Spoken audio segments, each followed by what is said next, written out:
রোজ না আমরা কি করি, স্কুলে দিয়ে মেয়েকে দেওয়ার পর, বাচ্চাদের স্কুলে দেওয়ার পরে তারপরে আমরা মায়েরা মিলে কিছুক্ষণ অন্তত পক্ষে 15 মিনিট কিন্তু আড্ডা মারি এইভাবে। তো এখানে আমরা স্কুলের সামনেও আড্ডা মারি, আবার হলো পাশে দোকান আছে সেখানেও আড্ডা মারি।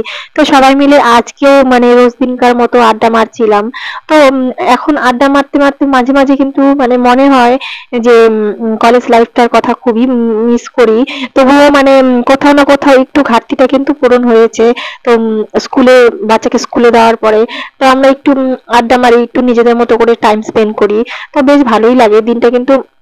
মানে মানে একদম বোরিং যে একটা ব্যাপার, সবসময় কাজের মধ্যে সারাটা দিন তো কাজ করি, তাই না? তার মধ্যেও যদি কিছুক্ষণ একটু আমরা আলাদা করে একটু সময় কাটাই তাহলে তো ভালোই লাগে। তাহলে কার না ভালো লাগে বলো? তো আমাদেরও মানে খুবই ভালো লাগে এরকম সবাই সবাই একটু মনের কথা বলি, সবাই গল্প করি, হাসাহাসি করি, হাসি ঠাট্টা। তো সবাই মিলে যখন রোজ দিন এরকম করে স্কুলে যাওয়ার দিয়ে আসার মানে স্কুলে ওদেরকে ঢুকিয়ে দিয়ে তারপরে আমরা সবাই মিলে আড্ডা মারি। এবার যার কারো কারো কাজের খুব তাড়া থাকে তখন আবার চলে আসি। আবার কিছুক্ষণ বলতে পারো যতই তাড়া থাকুক না কেন আমরা কিছুক্ষণ এভাবে আড্ডা মারি। তো ওয়েলকাম ব্যাক মাই চ্যানেল। তোমরা সবাই কেমন আছো? আই হোপ সবাই খুব ভালো আছো। আশা করি যে যেখান থেকে এই ভিডিওটি দেখছো সবাই খুব ভালো আছো, আর তোমাদের ভালোবাসায় আমিও খুব ভালো আছি। তো গাইস দেখতেই পাচ্ছো আমি শুয়ে আছি।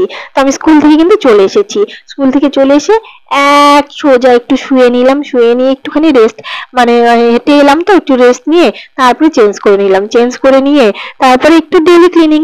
তো রোজ দিনকার মতো আজকেও সেই মানে সকালবেলায় তো ঘরটা ঠিক মতো গোছানো হয় না।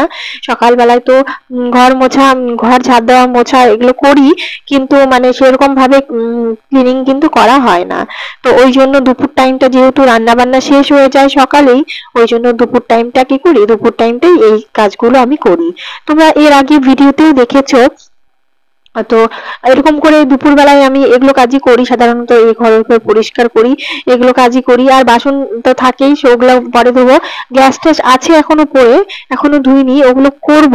তবে তার আগে ঘরটা পরিষ্কার করে নিই। ঘরটা পরিষ্কার না থাকলে একদমই ভালো লাগে না। এই ঘরে এসে একটুখানি মানে ঢুকেও যাতে শান্তি লাগে ঘরটা পরিষ্কার থাকলে, আর পরিষ্কার না থাকলে পরে ভালো লাগে না। ওই জন্য আমি আগে কি করলাম বলো তো, স্কুল থেকে এসে আগে একটুখানি কিন্তু শুয়ে নিয়েছি। তো শুয়ে নিয়ে তারপরে উঠলাম, উঠে তারপরে চেঞ্জ করে নিয়ে তারপরে এই দেখো আমি কাজ করছি, তো ঘর টর গোছাচ্ছি। আর কয়েকদিন থেকেই না খুব ওয়েদারটা কিন্তু ড্যাম ছিল। ওয়েদারটা ড্যাম ছিল, অনেক জায়গায় তো ঝড়ও হয়েছে, তোমরা তো দেখিয়েছো, নিউজে শুনেওছো। তো এখানে ঝড় যদিও হয়নি, তবে ওয়েদারটা ড্যাম ছিল, বৃষ্টি হয়েছে। তো ওই জন্য না জামা কাপড়ও তেমন ধোয়া কয়েকদিন থেকে মানে ঠিক করে ধুচ্ছিলাম না। তো অনেক জামা কাপড় হয়ে গেছিল, তো আজকে অনেক জামা কাপড় কেচেছি। তো তোমাদের ঝড়ের কথা বলতেই না একটা কথা মনে পড়ে গেল। তো ভাবছি তোমাদের সঙ্গে শেয়ার করি একটা মানে পুরোনো দিনের গল্প, গল্প বলতে পারো, কারণ অনেক দিনেরই মানে সত্যি মানে কিছু কিছু মুহূর্ত না পুরোনো জিনিসগুলো কিন্তু মনে করিয়ে দেয়। তো এই ঝড়ের কথা ভাবতেই না, আগে যখন ছোটবেলায় ঝড় হতো তখন আমার বাবু কি করতো, আমাদেরকে আমাদের আমাদের দুই বোনকে, আমাকে আর ঝুমাকে, তো মা একজন কোলে নিত আর আমাকে একজন বাবু কোলে নিত। তো ওরকম করে না, বা আর মা যখন ঘুমিয়ে থাকতো বাবু কিছুতেই ঘুমাতে দিত না, বলতো ওঠো ওঠো, ঝড় হলে নাকি উঠে বসে থাকতে হয়। তো বাবু কিছুতেই ঘুমিয়ে থাকতে দিত না, কি বসে থাকতে হতো। তো কোলে নিয়ে বসে থাকতো। আর এদিকে তো বাবু তো ঝড়ে এত ভয় এখনো পায়। তো মানে হরে কৃষ্ণ বলতে থাকতো আর দরজাটা খুলে রাখতো, আর পাইচারি পাইচারি পাইচারি করতো। তো এরকম মানে কথাগুলো সেদিন ঝড়ে হঠাৎ করে মেয়েকে গল্পটা মানে বললাম ঝড় দেখে, তো ঝড়ের গল্পটাই মনে পড়ে গেল। তো ভাবলাম তোমাদের সঙ্গেও শেয়ার করে দিই। কিছু কিছু মুভমেন্ট না ভোলা যায় না, কিছু কিছু কথাগুলো ভাবলে মনে মনে হাসি মানে খুব ভালো লাগে, ভাবতেও ভালো লাগে। ওই জন্য মানে আজকেও মনে পড়ে গেল ঝড়ের কথাটা বলতে তোমাদের সঙ্গে, ওই জন্য গল্পটা শেয়ার করলাম। আর তারপরে কি করতাম বলো তো, আর ছোটবেলায় কি করতাম, তোমরা কে কে করেছো জানি না, তবে আমি করতাম। একটা ব্যাগ নিতাম, যখন ঝড় থেমে যেত, যে হয়তো ঝিরিঝিরি বৃষ্টি পড়ছে, একটা ছাতা নিয়ে ভোরবেলায় কি করতাম, বেরিয়ে পড়তাম আম টুকোতে। আম টুকাতাম, এক ব্যাগ করে আম টুকিয়ে নিয়ে আসতাম। আর মা তো বকাবকি, সর্দি লাগবে, এগুলো কি করবো হ্যান ত্যান এরকম করতো। তবে আম কিন্তু আশেপাশে গাছের নিচে আম পড়তো, তো আম টুকাতে কিন্তু ভীষণ মজা লাগতো, কিন্তু খেতাম না, কিন্তু কিন্তু আম টুকাতাম। ঝড়ের মধ্যে আম আম টুকাতে না ভীষণ ভালো লাগতো। তো এই কথাটাও যখন মেয়েকে বলছি, তো এখন আর মেয়েরা ওরকম কোথায় হবে, আগে আমাদের সময় এরকম হতো। তো গাইস দেখো, তোমাদের সঙ্গে তো গল্প করতে করতে আমার কিন্তু এদিকে সব কাজ হয়ে, রান্নাঘরের সব কাজ করে, আর স্নান টানও হয়ে গেছে। তারপর স্কুল থেকে মেয়েকে নিয়ে চলে এসেছি। চলে এসে এবার যেহেতু দুদিন থেকে আবার রৌদ্র উঠেছে, প্রচন্ড রৌদ্র, মানে গরম পড়েছে। আর আর আমার মেয়ে তো গরম সহ্যই করতে পারে না, ওই জন্য ভাবলাম কি দই দিয়ে একটু ঘোল করে দিই, ওই জন্য না একটু ঘোল করছি।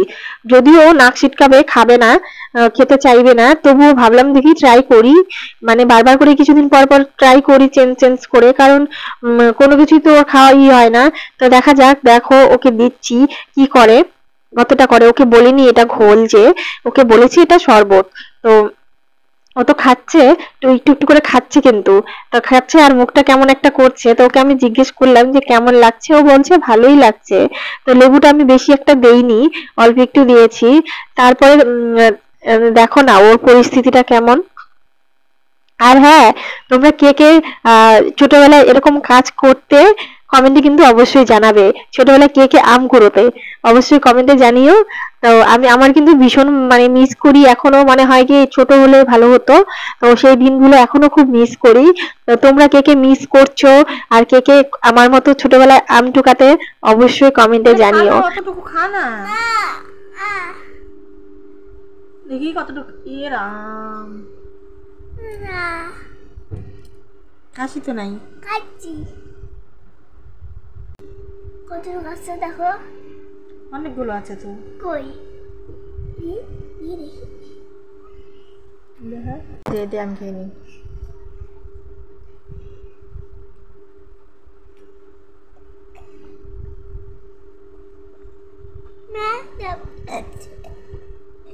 তোমার কি সর খুব ভাল লাগে? সর, হ্যাঁ দেখেছো তো বন্ধুরা, ও কিন্তু পুরোটা খেলো না, ওই কাপটা আধা কাপ দিয়েছিলাম আমি, হাফ কাপ, তো ওটাও মানে একটুখানি খেলো, তো বাকিটুকু আমাকে খেতে। তারপরে কিছুক্ষণ ওর খাতা টাতা চেক করে, তারপরে কিছুক্ষণ একটু রেস্ট নিয়েছি, নিয়ে তারপরে দেখো খেতে বসে গেছি। আজকে আজকে হাঁসের ডিম করেছি। তো হাঁসের ডিম তিন্নি ভালোবাসে, তবে কিন্তু জানো তো ও কয়েকদিন থেকে ঠিকঠাক খাচ্ছে না। আর আজকেও ডিম ভেবেছিলাম যে হাঁসের ডিম পেলে হয়তো ওর ভালো মানে ও খাবে, তো আজকেও মানে খায়নি, ঠিক করে খাচ্ছে না। তো ওর ভাতটা দেখো আমি কিন্তু চটকে দিচ্ছি পুরা, কারণ ও গোটা গোটা ভাত কিন্তু এখনো খায় না, ওকে চটকিয়ে পুরা মানে ঝোল ঝোল করে খাওয়াতে হয়। আর এদিকে আমিও বসে গেছি খেতে, কারণ ওকে খাওয়াবো আর আমি খাবো, ওকে খাওয়াবো আর আমি খাবো, এরকম করেই খাই। যখন আমরা মা মেয়ে থাকি আলাদা মানে একসঙ্গে, ওর বাবা যখন না থাকে এইভাবেই খাই। যেহেতু মানে তাড়াহুড়া, আবার একটু ঘুমাবে, তারপরে আবার উঠবে, ওই জন্য স্কুল থেকে এসে না আর ভালো লাগে না, আর খিদেও পেয়ে গেছে আমারও খুব। তো ওই জন্য দুজনে মিলে একসঙ্গে বসে গেছি খেতে, ওকে খাওয়াবো আর আমি খাবো। তো গাইস আমরা তো খাচ্ছি, তা আমরা যতক্ষণ খাচ্ছি তোমরা ততক্ষণ, যারা নতুন দেখছো ব্লগটি অবশ্যই সাবস্ক্রাইব করে দাও, আর যারা সাবস্ক্রাইব করে রেখেছো তাদেরকে অসংখ্য ধন্যবাদ। আর ভিডিওটি কেমন লাগলো অবশ্যই কিন্তু কমেন্টে জানিও। আর হ্যাঁ, এটা কিন্তু ভুলো না, তোমরা কে কে আম কুড়িয়েছো সেটা কিন্তু অবশ্যই কমেন্ট করে জানিও।